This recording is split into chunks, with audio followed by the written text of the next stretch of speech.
Hi, my name is Ragan Hartman, Executive Coach with Fortune Management, the nation's largest executive coaching company for practicing dentists and their teams.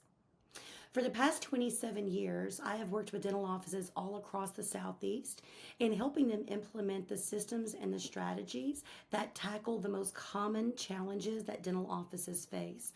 Whether you want to eliminate cancellations, if you want to make sure that your days are not just busy but productive, if you want to make sure that you're dropping the right amount of profitability to the bottom line, or grooming your team to be peak performers in every area of the practice. That's what I have really enjoyed about my career over the past several years, and being able to do all of these things while minimizing stress and maximizing the growth potential within your practice. All right, so 3 leadership skills that I believe every dentist and really every business owner should really work on developing is number one, emotional intelligence. So being able to build your own self-awareness of how you're occurring with the people that you're leading or speaking to or managing, being able to manage yourself, manage your own stress levels, your own anxiety, so that that doesn't trickle down to the people that you're leading. Being able to recognize the emotions of others, whether it's your patients or your teams, so that you're more effective at managing those relationships as a contribution to a higher arcing goal. Especially since the pandemic, a lot of practices have run into the issue of employee turnover. They went somewhere for more money. They're just not staying as long as they used to. And so a question I'm often asked is, what do I do to retain my best employees, my loyal employees? And I think the first thing I'd say is be willing to pay them well. Be willing to pay your employees what the top of what your market will bear, and you'll be less likely to lose them because they feel undervalued. The second thing I would say is you have to get really good at praising your employees. Dentists are what makes you a good dentist makes you a poor leader.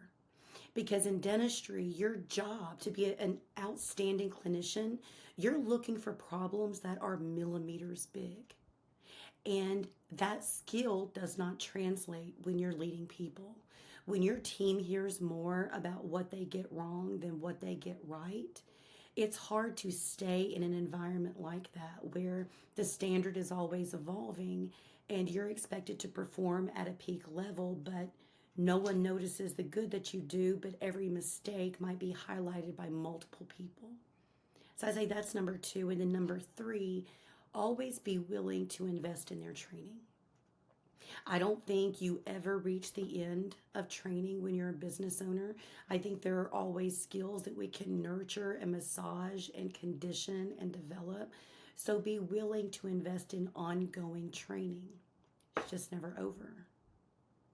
When you are a business owner, having consistency and continuity in place, especially when you're working with multiple personalities, you're dealing with multiple genders, multiple age gaps, not everyone is going to think the same way about possible opportunities or even challenges.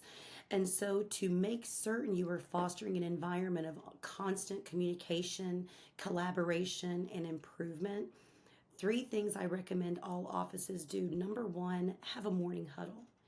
Every single day, align your team for what needs to happen today so that the day runs smoothly, patient care is top notch, and everyone enjoys the work that they do. So always have morning huddles to collaborate and strategize for the day. The second thing, have the team meetings. Now, when most practices have attempted team meetings and even did them for a while, but then they got away from them because it turned into a complaint session, right? Or a gripe session. But structured team meetings are not only empowering for your team, where they have a platform for their voices and their contributions to be heard and considered, but it gives them the opportunity outside of the hustle and bustle of patient care to really collaborate with one another. And through that collaboration, it improves the trust they have with each other. It improves the trust they have with you. And you're not the only one coming up with the solutions. So make time for team meetings. And then the third thing I would recommend is schedule time outside the office for your team members to nurture personal relationships. Because being a coworker is one thing, but working with a group of people that you genuinely trust, you respect their opinion, you know they have your back, and you have time to nurture that aspect of the relationship, those types of team outings not only breed loyalty, but they breed closeness and connection with all of your team members, as well as improving trust in those relationships so that they collaborate more effectively at the team meetings. So again, when you're working in an environment where your core skill set is not necessarily a leadership skill or a management skill, and because most dentists are really good focusing on the problem and what needs to be fixed, when you're thinking about why your team isn't motivated, why they don't take the initiative, the reason is they're not affirmed often enough for the things that they get right. When people don't think they can do things right, they won't necessarily volunteer or take the initiative to take on more responsibility. I mean, who would do that, right? They're doing all these things already. Nothing goes, acknowledged, but every little mistake is highlighted. So making certain that you're not applying your clinical skill to leadership, that you're actually looking for your team to do something right, you're catching them doing the right things, doing those things consistently, making sure that those acknowledgments are sincere, not just, hey, you did a great job today, but a sincere acknowledgement like, I appreciate the way you handled that mom that was being so very difficult, and you didn't react to her energy. You didn't react to the negativity. You didn't give her excuses, but you helped her see what our commitment is to her and diffuse the whole situation. That is a very specific acknowledgement and highlights a very unique trait in this individual. So the more you affirm people, the more they're willing to do for you. Second thing I would say is a lack of setting clear expectations. So you may think you're being really clear in what you're asking of your team member or your employee, but if they're not meeting the expectations, something in your communication was not clear. So team members need understanding of what is the timeline. What does a good job look like to you? By when does this need to be complete? Are there any facets of this that you would like me to follow up with you on prior to completion of the project? So again, that constant communication to make sure that you guys have the same end result in mind. And then lastly would just be, if you're nearing a deadline, if this has been an ongoing project, a big project that they're handling outside of their normal job role, make sure that you're checking in and following up. You're not waiting until the deadline to find out that they had questions they didn't have the answers to, and now the project is delayed. So clear expectation, constant communication, making sure they understand what a good job looks like, and constant acknowledgement. To me, the ratio is, for everything you want to correct, give them 2 acknowledgments. I believe that acknowledgement without correction breeds entitlement, but correction without acknowledgement breeds disempowerment. You really need both, and your team welcomes both, but you have to deliver them disproportionately, waning on the side of praise and acknowledgement.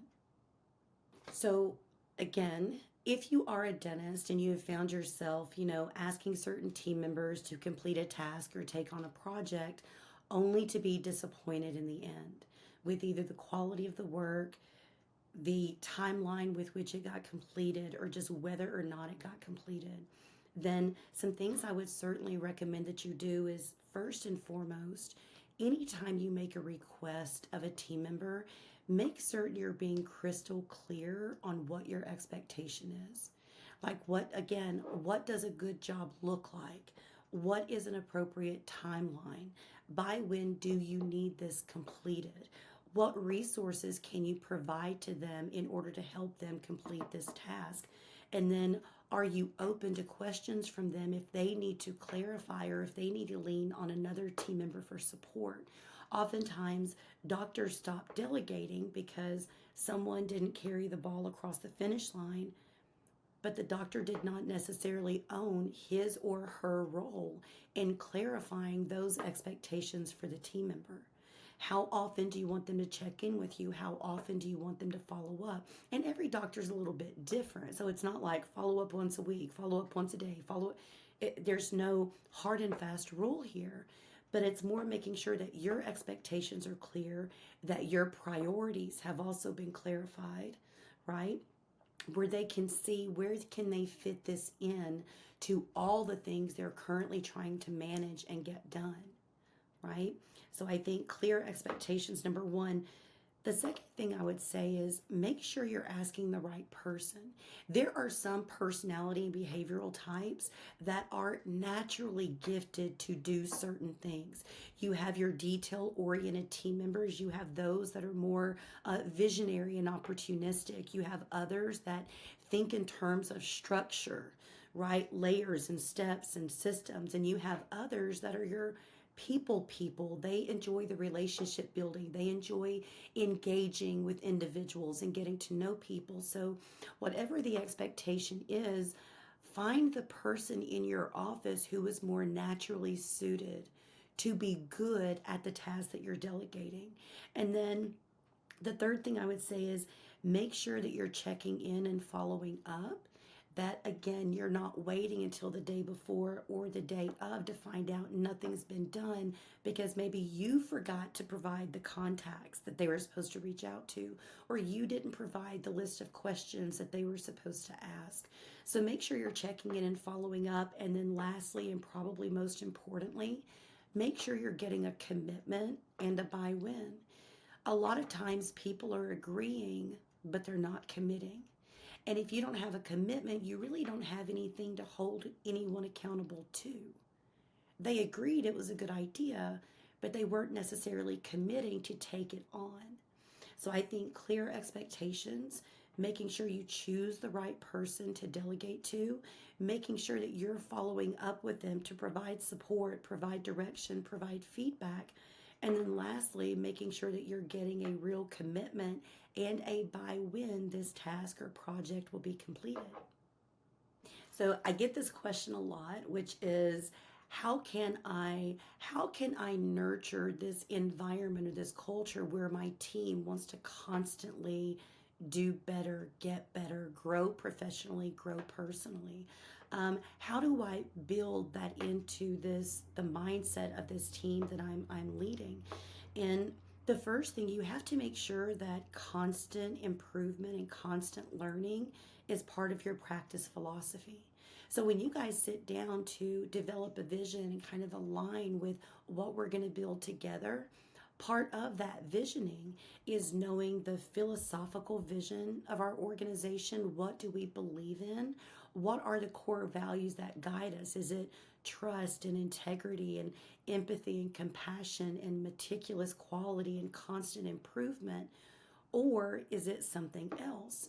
So if I want my team to have this mindset, it has to be built and woven into the fabric that we defined of what we're going to build together. Once you have that defined, then I think it's really about investing in those courses and programs and resources that give them the opportunity to continue to develop.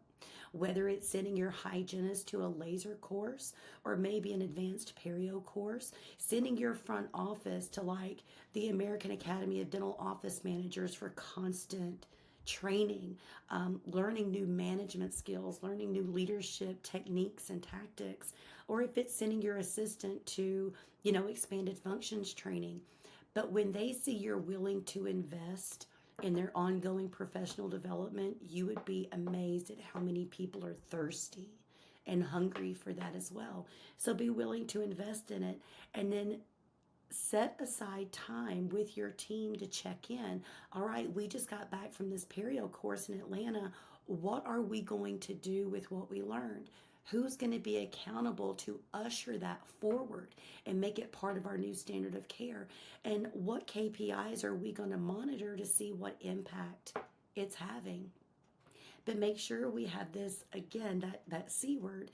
We have this constant communication about what we're doing with what we're learning and how it's impacting our step forward toward this vision of what we want. So, if you're like most dentists out there, you work with a group of primarily women.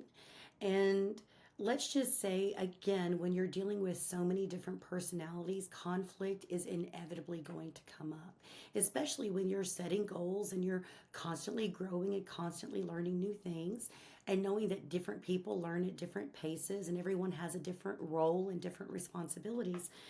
When it comes to conflict coming up, because it does, I think there are some things to understand. Number one, as the leader, in order for you to be a trusted advisor to your team, it's important that you never take sides.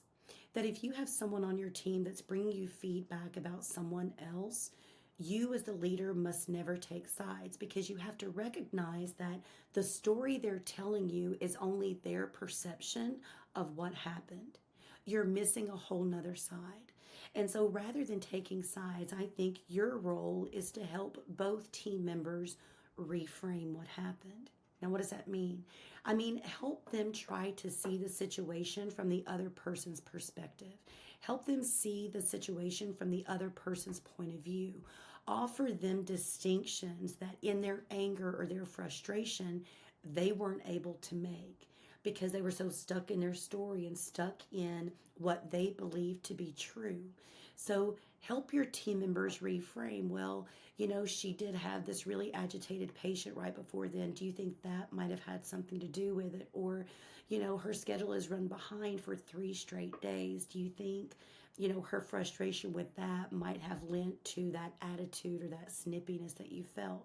So your role as the leader is to help your team members reframe, to help them, again, taking that skill of emotional intelligence, to help them build awareness about how they occurred in that interaction and how they may have contributed to the communication breakdown and perhaps the conflict, while also helping them reframe what was really going on so that you can then bring both of them together to discuss with listening ears, right? Discussing first to understand the other person's point of view, clarifying your point of view, and then getting them to agree on how to move forward. So you can't take sides. You can't take one person's side over the other. You have to be in the middle, looking to help them resolve this. You have to be willing to help them reframe. What are they not seeing, or what are they not paying attention to? That could help explain why the situation happened the way it did. And then thirdly, bring the two together so that they can clarify for each other, understand each other, and agree on how to move forward.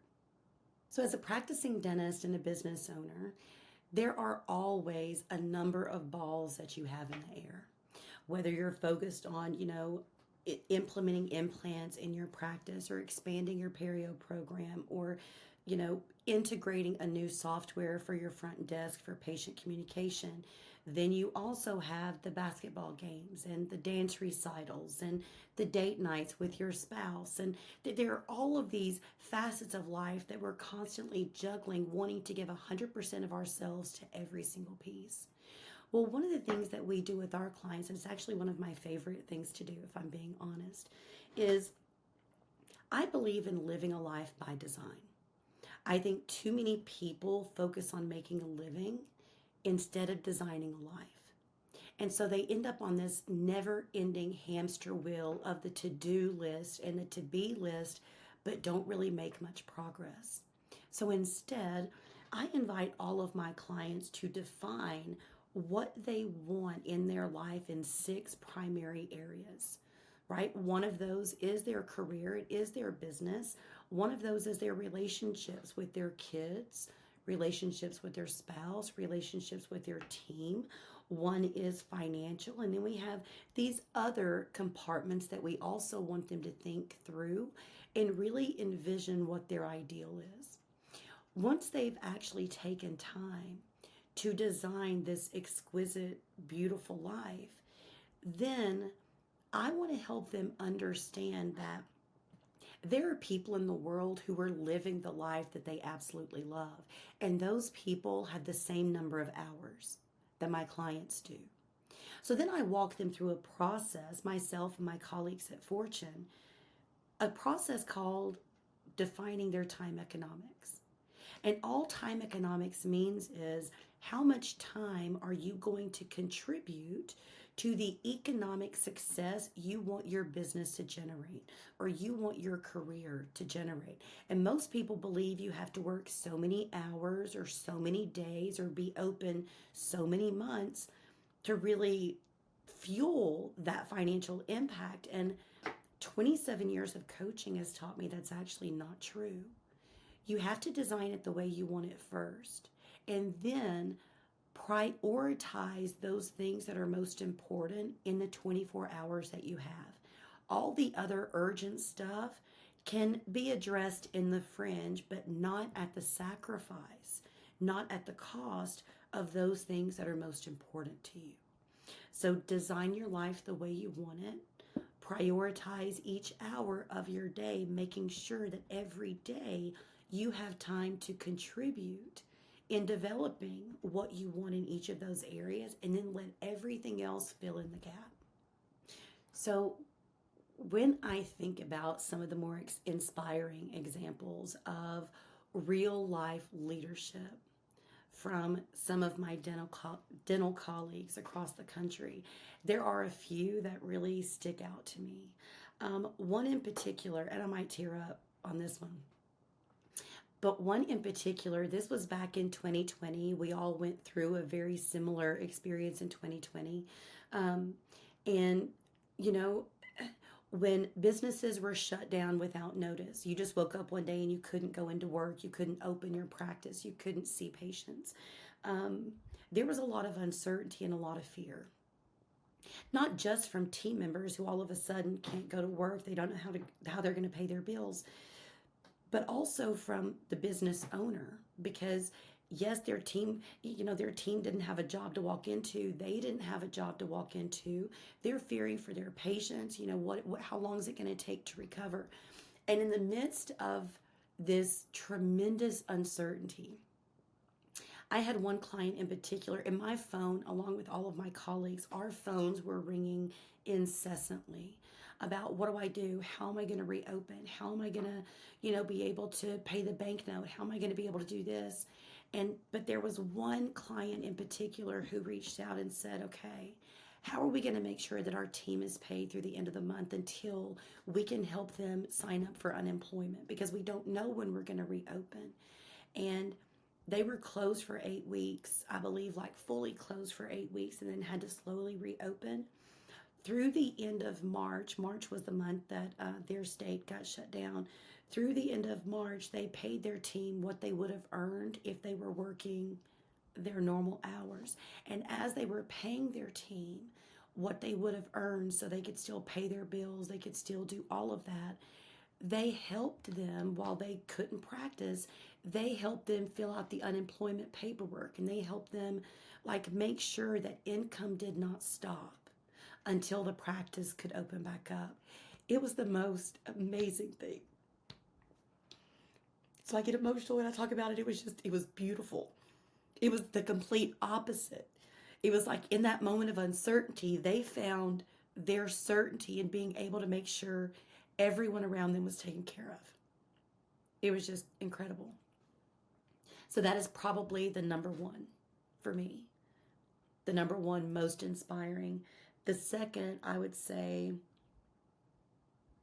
is a doctor who practices over in West Tennessee. He's got 4 locations now, and I'm going to share his name because maybe some of you out there know him. His name is Dr. Stephen Kale.